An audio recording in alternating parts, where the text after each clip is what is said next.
And they're off, and Havana gets off to a good start. Quickly to the lead from that inside post. Kendall's Boy out there now to be second. Touch of Poetry comes on through between horses. Roberto Gatto on the far outside. Chomsky down toward the rail.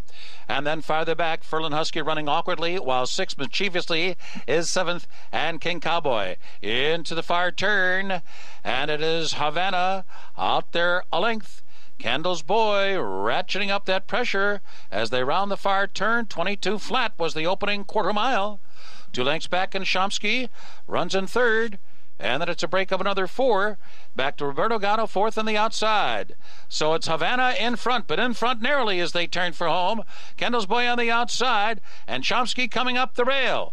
3/16 out here. Johnny Velasquez really working on Havana. And Kendall's Boy really pushing the favorite into the final 16th of a mile. It's Havana in front, and Havana will prevail and stretches out in the final 16th of a mile to finish smartly. Havana by 2.5 on the line. Kendall's Boy is second, and then Chomsky was third. Mischievously got up for fourth. The time there was 1:02.64.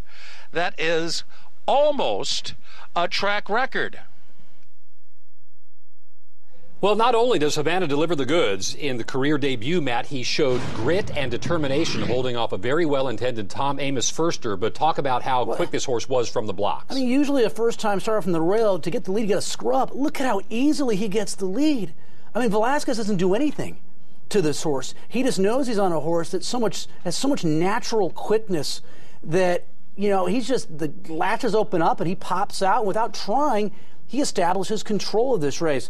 You know, Kendall's Boy runs his heart out in defeat in this race, as, you know, he's flanking the one Havana for the majority of this race, tries to engage him, and it looked like out of the 3/8 pole to the quarter pole, we might have a race on our hands here, as Kendall's Boy had a little bit of momentum on his side. Chomsky ended up getting the dream trip in this race. You're just sitting third, you're letting those two slug it out on the front end, and you're saving ground by your lonesome. This is textbook being in the garden spot during the running of a race, getting through on the inside.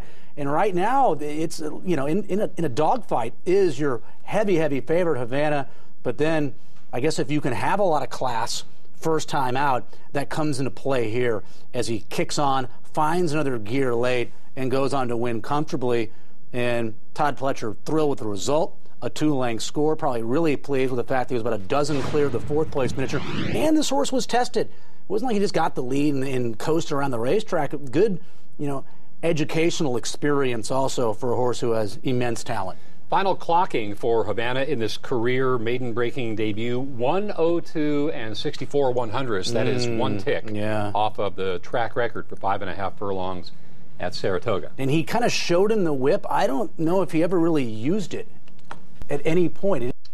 In the winner's circle is Havana, owned by Mrs. John Megner, Michael Tabor, and Derek Smith, trained by Todd Pletcher, ridden by Johnny Velasquez.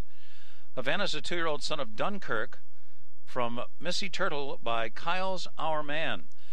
The time of the race was 1:02.64.